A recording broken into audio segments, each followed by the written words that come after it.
So I'm going to start get a little more in depth on the video we just did. I'm not going to edit these videos, so please be patient with me. I want to get more content out. I want to get back to this love for YouTube and sharing this love for this art. I'm going to go through my rack, and I'm going to start with this, one of my favorite pieces, which is the Rupert Neve Master Bus Processor. I want to talk to you about what it does. I want to talk to you a little bit about why I have it, what's special about it to me, and I'm going to go left to right. These aren't going to be sound demos, okay? I highly advise you, if you really want to try something, try to get around it and try to hear if you like what it does. I think, you know, people have given me recommendations on stuff, and I'm like, you know, that sounded good, but I like this one a little bit better. So that's what's so cool about this field. You might find something you love, you might find something you hate, but I'm going to get deep into this Master Bus Processor and try my best to tell you exactly why I love it. So as mastering has changed quite a bit, I'm going to put this right down on this thing. So let me set this camera up, forgive me here. Hopefully this tripod's a little crazy, and hopefully this camera doesn't fall off of it. Dude, this one's crickety. My buddy, we started doing videos. He's a great guy. Does a lot of records too, but he has my heavy duty tripod because he's got a bigger camera, and we started doing videos, and we were like, I hope it doesn't fall off this little chintzy thing. So if this camera goes wham, dude, you know what happened. So let me start from left to right. Let me turn this thing on. So when you power this thing up, this thing's absolutely incredible. It was mind-blowing. Like I said in the last video, when I first hooked this thing up, I was like, you're gonna be kidding me. Like, I can't believe this can do this. So the first thing I wanted to show you here, let me put a little more light on it. This is my little podcast thing. You like that, guys? It's still got shadows. Sorry. So the gain was the first thing I immediately noticed about the Portico.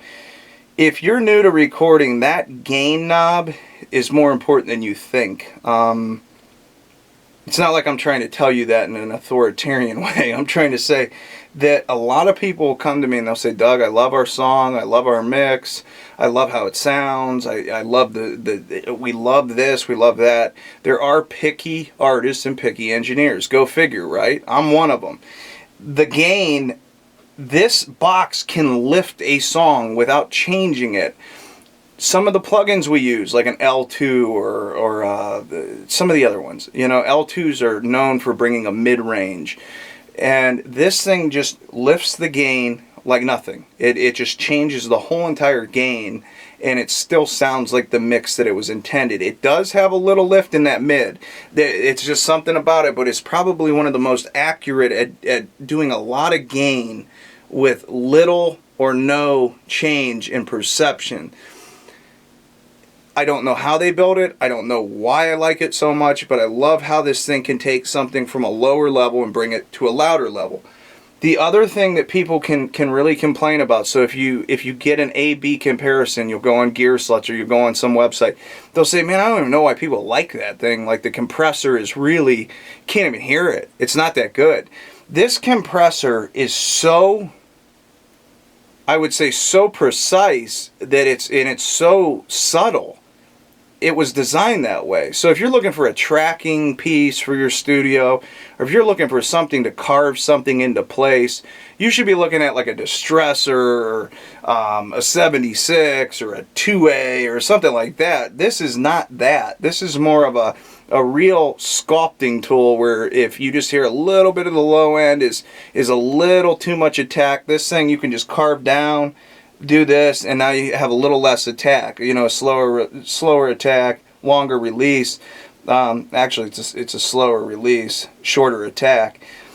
But when you do these things, you can do it really subtle. Now, what I like about this too, it's a softened sound. It almost sounds softened. You almost feel like you could push it even more and even more. And as you get used to it, it becomes natural. It's a very natural sounding compressor.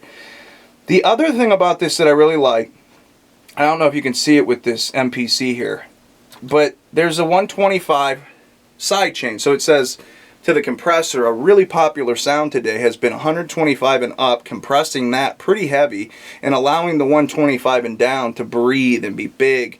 It is a classic sound of a hip-hop, a pop, an EDM, even country records and so forth. So, and movies and so most of everything.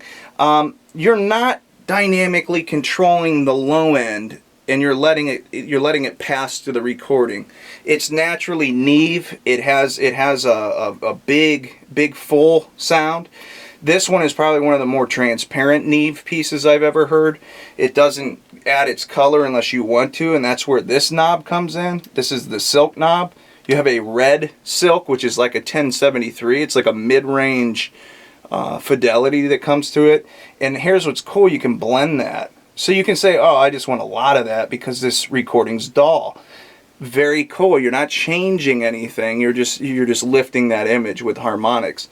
And here's the blue knob. Now the blue knob's more of a 1272. It's around this. It's a really transparent low end. It adds almost like a euphoric thing, like a Manly used to do for me, a Massive Passive would do. It had this euphoric sound. You couldn't put your finger on it, but it just had this depth all of a sudden. It has like weight to it. It sounds like really good for very narrow sounding recordings that were tracked, you know, with very transparent, maybe preamps that aren't really the best. You know, most of us have to use that, unfortunately.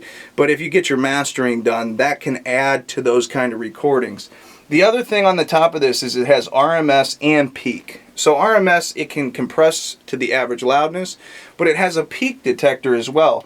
So let's say you have a recording that sounds absolutely phenomenal, but the peak is really hot and the RMS is really low. We can pick between which one. Do we want to grab the peaks and bring them back into the recording, or do we want to try something else and focus the compressor's attention to the RMS, or the average loudness from the peak to the lowest pass?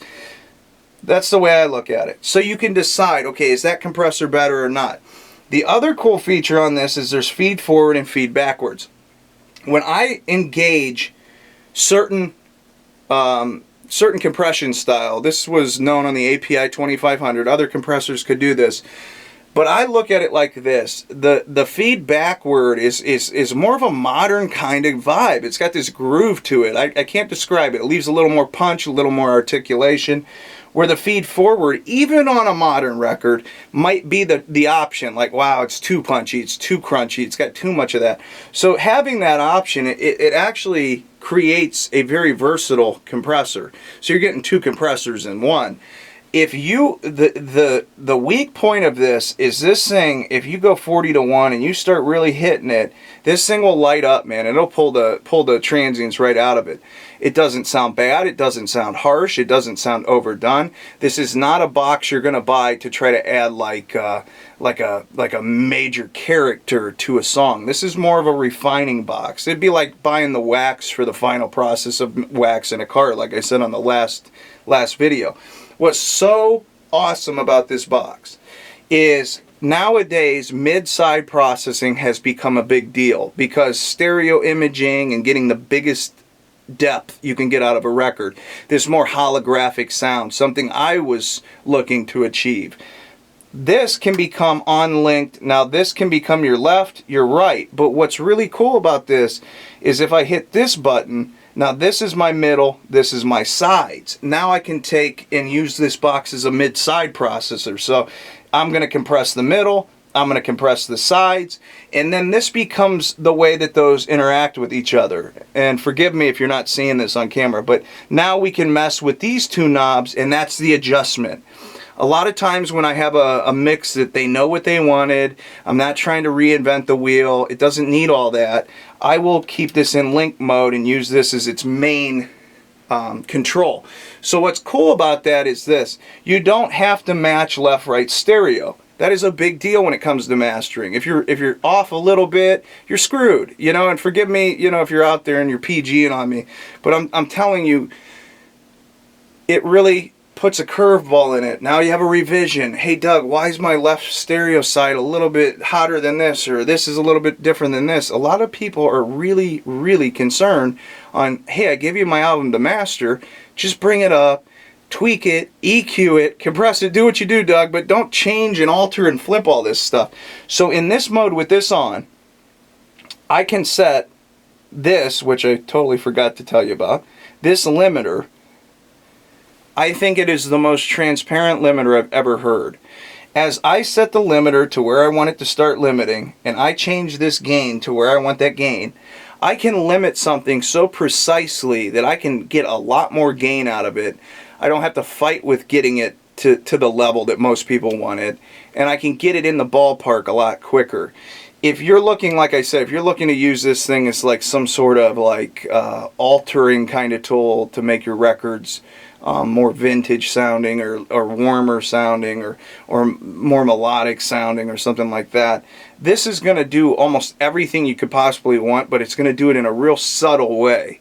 It was designed for mastering, and they made sure to say that, master bus processor. We don't want to change much. That's what this is for. Now the last section is probably one of the funnest. If you're trying to get into mid-side, if funnest is a word, there's a depth and there's a depth EQ. There's a width and there's a width EQ. What's cool is when you activate these two, now you have control over the middle, and you have control over the sides. You can widen the sides, and you're actually messing with the image of the sides. So a lot of times I will have too much side information and too little mid information. So what I'll do is I'll actually turn that down and bring that up. People that don't understand this will go, wait, whoa, don't do that. You're messing with my image. No, I'm actually bringing more middle, and I'm actually benefiting the sides because now it sounds like a more full focused stereo field. The other thing you can do, which is really cool, is the mid and the width EQ. So now I have depth, and it's actually called width. So here's your depth, back and forth, front to back, which is the front to back, mostly the middle. Now I can say to this device, look, I want the low filter. We got way too much 808. There's another one that people freak out. Wait, what do you mean I got too much 808? No, you can't have too much 808. Sometimes you got way too much 808 for the in context. It's not your 808's too big. It's the fact it's too loud. So I'll take this. Let's just do this just for our own sakes here so nobody gets in an argument. Let's say you got too much high end in the middle. Now this is an EQ. Now I can turn the high end down just in the middle. This is the width EQ. Let's say you got way too much low end on your sides. I can turn down the low end on the sides. That is probably one of the most powerful tools I've ever seen on a piece of mastering equipment that I've had. Because there's a lot of times where I get a master or I get a song and I go, man, if I could just get to that low mid in the middle. And I don't want to change it though, and I'll use a plugin, and a lot of plugins change it a lot, and all of a sudden the middle sounds totally out of balance with the sides. This thing does this so transparent and precise that if you didn't know what I did, you wouldn't even have known I did it. You'd say, wow, what did he do? It sounds incredible. But whatever he did, it sounds incredible. Cool. That's what this device does. So I'm going to back the camera out and talk about it for a little bit. But this is the first piece in my rack that I wanted to share because it is that good at what it does. Now, here's the deal. As I move this camera back. Alright, hold on. Alright, here we go. This is my editing so we can get more videos. And back. Alright. 1 second here. Alright, so we're back in the video. Let's turn off this light. Now check this out. So, that is an awesome piece for somebody that wants a 2-bus processor. They have nice preamps. They have great recording equipment. They're okay with the saturation that they're getting from their plugins. They like their mixing style. That box is really good at bringing all that together and doing it in a way where the nuances, like the small little details of the recording, are just that much better. The limiting to bring the level up is that much better. The stereo field and the little subtle things that we need to fix, it's that much better. The saturation, let's say you do want a little bit of that, it has that, and it can bring out that color of a lot of times I'll hear it on vocals. The vocal just seems a little bit muffled, and that silk knob just pulls that forward, man. It pulls it out. The blue knob is one that does, it's not as used in mine, but I actually used it on a master that got a lot of notoriety around this area. It was a band that was really popular. And that blue knob was perfect. It brought out these reverbs and these tails of these reverbs in the room of the sound, and it really, really filled in the stereo field. We also did a lot with the stereo editor. It sounded real narrow. He recorded this thing live, and I just put a little bit, and we were working together on it. But this huge image started to take shape. That box right there has really defined a piece that I think's a classic. I think it's a classic piece. It's not overwhelming. It doesn't have this, I'm imprinting my footprint on this and this is what it is. It is a very, very versatile mastering device. I think if you're getting into mastering, to me it's a no-brainer because it can do a lot of things in one box. It is a little pricey, but when you think about it, you break it all down into what you're getting, it's not that pricey. So that was the Master Bus processor from Rupert Neve. I think it was designed by Hutch, that used to work at Manly, and it was designed by Mr. Rupert Neve and his team. They're amazing. It's awesome. They have done, I mean, the name Neve, if you're a mixing engineer, recording engineer, if you're aspiring to be, is a name that is really well known in the recording business. So I'm gonna finish this video. I'll be back with another one. It will be the next piece of gear, and I believe it's going to be the Rupert Neve Portico and why we use that. So thank you for watching. Thanks. I'm gonna keep firing them off, guys, but I did take a break, but I'm back. I promise. I said that last time, but this time I'm serious.